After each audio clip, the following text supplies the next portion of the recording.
Depuis ce matin, on essaye de comprendre ce drame donc sur l'île de Lampedusa, cet afflux massif de migrants. Et Benjamin, dans l'Info en grand, vous allez un peu zoomer sur le business des passeurs au cœur du phénomène qui continue à sévir. Et vous nous dites que plus que jamais, c'est un véritable réseau professionnel qui se joue là. Oui, voici celui qui se fait prénommer Hassan et qui pourrait être l'un des hommes derrière les images que l'on voit depuis hier du côté de Lampedusa.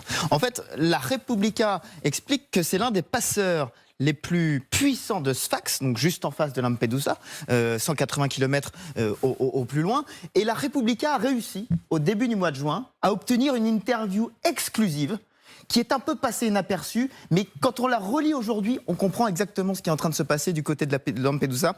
L'un des passeurs les plus puissants de Sfax. Il raconte donc du coup ce qu'il appelle ses affaires, son agence de voyage illégale, comme il l'appelle. Alors dans le détail, sous ses ordres, des coordinateurs à différents niveaux. Il y a ceux qui dénichent les clients à travers le pays, ceux qui se procurent les bateaux et les moteurs, et enfin les passeurs qui prennent la mer avec les migrants. Lui n'a jamais mis un pied sur une embarcation. Il contrôle tout avec son téléphone. Et il précise, pour rendre l'organisation encore plus difficile à traquer, ils ne se connaissent pas entre eux, les coordinateurs. Je suis le seul à connaître tout le monde. Et ça ne s'arrête pas aux coordinateurs, puisque ce passeur a son réseau dans la région de Sfax de créanciers. Il explique, noir sur blanc, des hommes d'affaires, entrepreneurs me prêtent par exemple 100 000 dinars pour acheter mes bateaux. Et moi, au bout d'un mois, une fois la traversée effectuée, je leur rends 120 000. Ce sont les créanciers, ce sont des investisseurs. On peut aller encore plus loin dans le réseau. On peut aller du côté de la police, des gardes-côtes. Et là, il l'explique.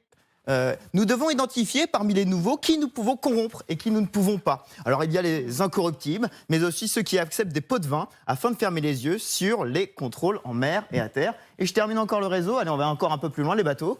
Il y avait les pêcheurs qui leur vendaient les bateaux, mais ça c'est fini, ils les vendent de moins en moins. Maintenant, il y a carrément les ouvriers. Nous faisons construire des bateaux en bois ici, dans la région de Sfax, en à peine 5-6 jours. Les composants sont déjà prêts. Il suffit de les assembler. Donc voilà, vous avez tout un réseau local, un écosystème autour de ce passeur. Un écosystème et un business aussi. Parce que combien il gagne concrètement ce passeur? Alors, je vais vous donner les prix. En fait, c'est plutôt la tarification au sens... parce qu'il y a plusieurs prix. Ah bah oui, ça dépend de la prestation que vous avez choisie. Le bateau en bois, 50 personnes à bord, 700 à 900 euros par personne, explique-t-il. Mais... si vous avez un peu plus de moyens, il peut vous proposer un bateau en bois avec seulement 30 personnes à bord, moins de promiscuité, et 2 moteurs, ou un des moteurs tombe en panne. Donc là, on atteint 2 400 euros par personne. Donc moi, je me suis fait mes calculs.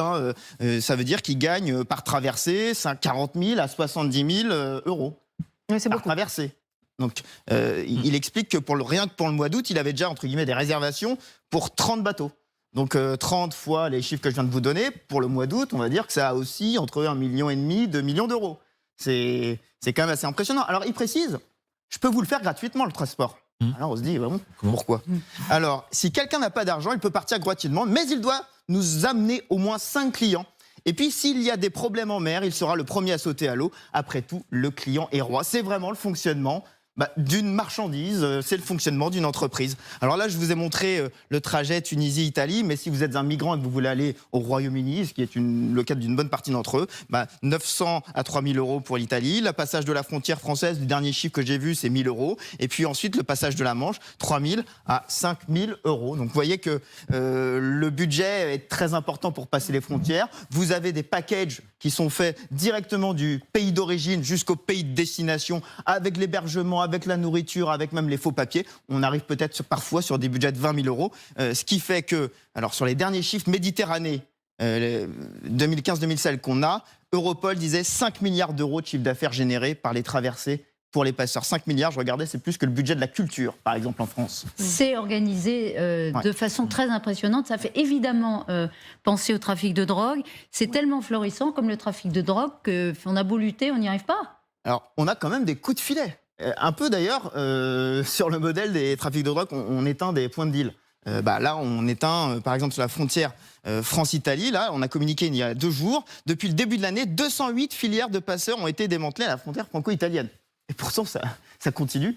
Les Tunisiens ont communiqué il y a quelques semaines pour dire qu'entre janvier 2022 et juin 2023, donc quand même récemment, 1500 passeurs intermédiaires arrêtés en Tunisie. Et pourtant, ça continue.